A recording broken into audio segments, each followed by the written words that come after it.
जल भागलपुर तो उठल अब जल गे बासुकीनाथ जयबा के जबा दबा घर गे जल भागलपुर तो उठल अब जल गे बासुकीनाथ जयबा के जबा दबा घर गे कन्हवा पर कमर लेके चल पैदल गे टोटो पर बैठा घुरा देबो दबा घर गे टोटो पर बैठा घुरा देबो दबा घर गे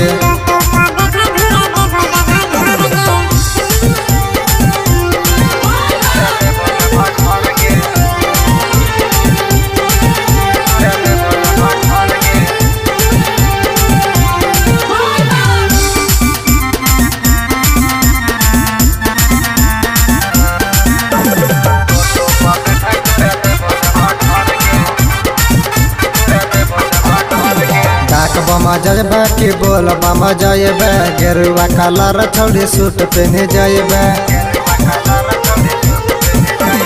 डाक बमा जयबा की बोल बमा जयबा गेरुआ कलर छोड़ी सूट पहने जयबा बोल बमा जैसा छोड़ी लेके पूरा दल गे टोटो पर बैठा घुरा देबो दबा घर गे टोटो पर बैठा घुरा देबो दबा घर गे